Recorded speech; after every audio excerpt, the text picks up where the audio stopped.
Halo, selamat pagi Pak Ishak. Selamat pagi Pak Rizwan, selamat pagi para pendengar setia RRI ND di mana saja berada. Salam sehat. Iya, salam sehat. Kabar Selamat baik Pak Minggu. Ishak ya. Selamat hari Minggu. Kabar baik Pak Rizwan. Iya. Oke, Pak Ishak, ini kabarnya pemerintah Provinsi NTT akan memiliki 2 buah kapal pariwisata bottom glass begitu Pak Ishak. Bisa disampaikan informasi selengkapnya seperti apa ini Pak? Baik Pak Rizwan dan para pendengar setia RRI ND di mana saja berada, bahwa nanti per tahun depan ya diharapkan sekitar bulan Januari atau paling bulan Februari, pemerintah Provinsi NTT bersama pemerintah Kabupaten Manggarai Barat akan mendapat hibah kapal pariwisata kapal jenis bottom glass. Jadi pemerintah Provinsi NTT mendapat 1, kemudian pemerintah Kabupaten Manggarai Barat mendapat 1. Saat ini sedang proses administrasi untuk penyerahan hibahnya. Oke. Nah, kapal bottom glass ini kapal pariwisata yang memang dibuat khusus oleh putra-putra Indonesia di galangan kapal di Surabaya maupun di Jakarta, untuk kemudian digunakan sebagai kapal yang memuat para wisatawan untuk dapat menikmati keindahan bawah laut di perairan laut NTT, khususnya di Labuan Bajo, di Flores, di Alor, seperti itu Pak Rizwan. Oke, jadi ini semacam kapal selam begitu Pak Ishak ya, atau kapal biasa? Tidak, dia bukan kapal selam, dia kapal biasa. Oke. Dia kapal biasa, cuma didesain khusus, terutama dasarnya di bagian dasar dan bagian lambung yang bersinggungan dengan air, itu dibuat transparan. Jadi menggunakan kaca begitu ya? Ya, menggunakan kaca khusus ya, sehingga orang bisa, khususnya bagi para wisatawan yang tidak bisa menyelam, yang tidak bisa berenang ataupun diving, itu bisa menggunakan kapal ini untuk menikmati keindahan alam laut di NTT maupun satwa yang ada di dalam laut, khususnya misalnya ikan pari yang terkenal Manta di Labuan Bajo. Ya, seperti itu Pak Rizwan. Nanti ini akan ada 2 kapal begitu, semuanya akan dioperasikan di Labuan Bajo atau seperti apa Pak Ishak? Ya, di dalam perencanaan, di dalam dokumen perencanaan itu yang diberikan kepada pemerintah Kabupaten Manggarai itu sudah pasti di Labuan Bajo. Oke. Nah, sedangkan yang diberikan kepada pemerintah provinsi itu nanti kalau menurut dokumennya awalnya memang ingin kita tempatkan di Alor, untuk supaya juga orang bisa menikmati ikan duyung yang terkenal di Alor, dugong itu yang terkenal itu. Nah, juga keindahan bawah laut di seputaran kepulauan Alor. Jadi untuk diketahui, kedua kapal ini merupakan bagian dari 4 kapal. Jadi bagian dari 4 kapal yang menjadi perintah Presiden Jokowi kepada Kementerian Perhubungan untuk supaya membuat kapal ini sebanyak 4 buah yang diserahkan, selain tadi sudah disebutkan, kepada pemerintah Provinsi NTT dan Kabupaten Manggarai Barat, sedangkan 2-nya yang lain itu diserahkan kepada pemerintah Provinsi Sulawesi Utara dan pemerintah Kota Manado. Ya, jadi memang pada daerah super premium, ya, super premium. Jadi Labuan Bajo dan Likupang di Manado. Oke. Demikian. Ya. Baik, Pak Ishak, ini dua buah kapal ini akan berada di bawah koordinasi dari Dinas Perhubungan begitu ke depannya nanti Ya, untuk jadi pengoperasiannya. memang benar sekali Pak Rizwan. Ya, memang kedua kapal ini nanti tahun depan pada saat sudah dihibahkan, tentunya di pengelolaannya dipercayakan atau menjadi tanggung jawab Dinas Perhubungan Kabupaten Manggarai Barat dan Dinas Perhubungan Provinsi NTT. Namun demikian, patut juga kita ketahui bahwa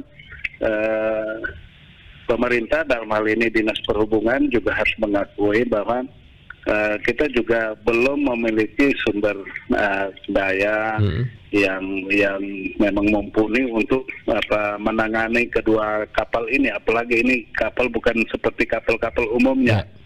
Jadi ini kapal katamaran bottom glass ini kan dengan spesifikasi yang khusus, sehingga memang harus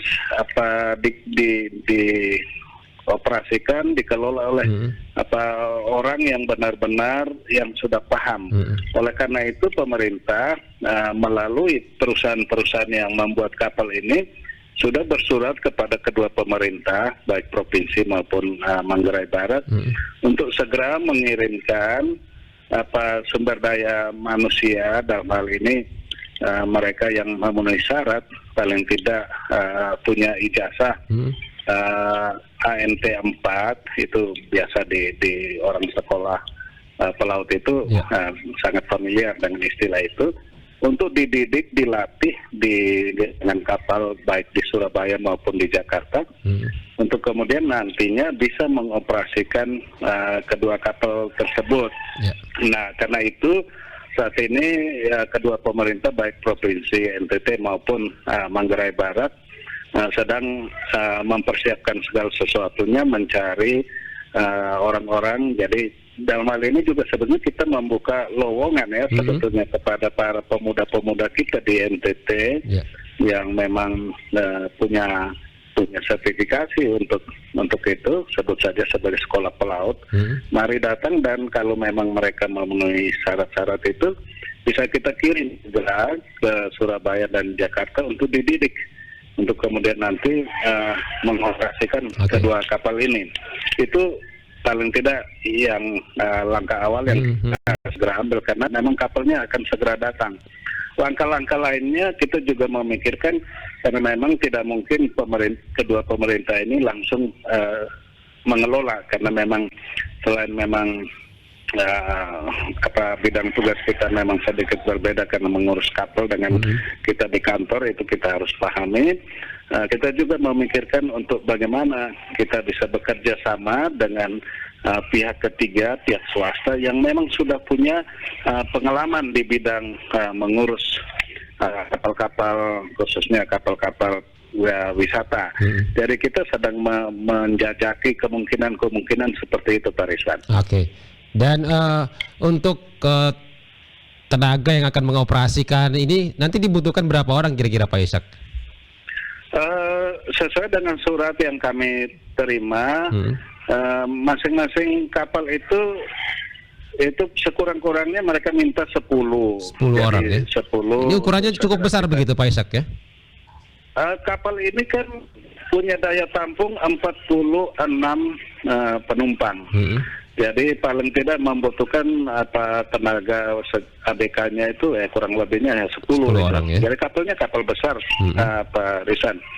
Dan ini kapal yang modern sekali. Jadi mungkin katakanlah di tempat-tempat wisata yang lain mungkin kapal jenis ini mungkin sudah tidak asing, tapi ini berbeda. Berbeda waktu kami diundang ke Jakarta untuk mulai awal perencanaan kedua kapal ini, memang kita mendiskusikan segala sesuatunya dan menanyakan detail-detail teknis terkait kapal bottom glass ini. Demikian. Dan tadi Pak Ishak mengatakan ini juga membuka lapangan kerja ini untuk anak-anak muda NTT. Kalau misalnya punya sertifikasi ini bisa mendaftarkan diri gitu, nanti bisa langsung ke Dinas Perhubungan begitu, Pak Ishak ya? Iya. kira seperti itu Pak Rizwan. Jadi pertama, memang karena ini kapal dihibahkan kepada kita baik Manggarai Barat maupun NTT, saya pikir prioritas pertama kita harus membuka kesempatan kepada putra-putri kita, anak-anak kita sendiri. Nah, karena ini memang satu lapangan kerja baru saya kira, sehingga kita mendorong, karena tidak sedikit juga anak-anak NTT yang memang dididik bersekolah di sekolah-sekolah pelayaran. Nah, kita membuka peluang ini. Oke. Dan nantinya ke depan sudah dipikirkan juga soal tarifnya nanti bagi mereka yang akan ingin menikmati keindahan bawah laut begitu Pak Ishak, untuk dengan menggunakan kapal bottom glass tersebut Pak Ishak. Oh iya, tentu seperti itu. Jadi laut kita di NTT ini kan kaya sekali dan keindahan bawah lautnya sangat luar biasa. Nah, ini kan bagus untuk supaya para wisatawan terutama ya, kita berharap masyarakat kita juga bisa menikmati lah keindahan alam-alam kita ini di sini. Sehingga dengan kehadiran kapal ini memang sangat-sangat baik, bermanfaat untuk pariwisata. Semoga tarifnya ini bisa dijangkau begitu ya oleh masyarakat luas ya Pak Ishak. Pasti. Memang kalau kita lihat spesifikasi dan sebagainya, hal-hal semacam yang berkaitan dengan nanti penetapan tarif dan sebagainya tentu akan dihitung dengan sesuai dengan semua komponen yang ada. Ya, karena namanya juga kapal dihibahkan kepada kita, tentu hal-hal yang berkaitan dengan profit, keuntungan, tentu itu menjadi perhitungan kita semua. Nanti akan dihitung, dianalisis, akhirnya keluarlah biaya katakanlah biaya tiket. Tentunya tidak memberatkan masyarakat kita. Dan ini rencananya di 2022, ini tepatnya di bulan apa nantinya Pak Ishak? Tepat nanti kan rencananya ini di 2022 begitu pesawat ini akan tiba dan bisa dinikmati oleh masyarakat NTT. Tepatnya di bulan apa nanti Pak Ishak? Ya, yang tahun depan tapi tidak sampai, jadi direncanakan kemarin kalau tidak Januari Februari. Januari atau Februari 2022 ya? Ya, makanya mereka sekarang butuh sekali kita segera mengirim tenaga-tenaga yang untuk dilatih untuk nanti mengoperasikan kapal ini. Baik. Ini kabar baik untuk masyarakat NTT yang mungkin tidak bisa snorkeling begitu ya, bisa menggunakan kapal bottom glass nanti ya untuk menikmati keindahan bawah laut NTT. Ini bukan hanya masyarakat NTT nanti yang bisa menikmati, wisatawan dari luar juga nantinya pastinya akan menikmati juga Pak Ishak ya.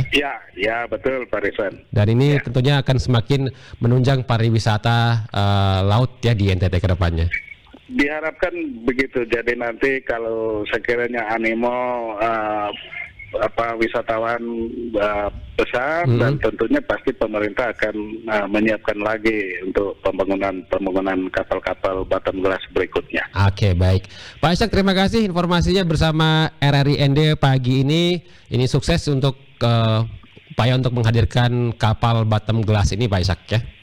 Baik, terima kasih juga Pak Rizwan. Salam untuk seluruh petugas yang bertugas, ya Bu Feni dan teman-teman semuanya. Salam sehat untuk kita semua. Salam sehat. Selamat pagi, selamat hari Minggu Pak Ishak.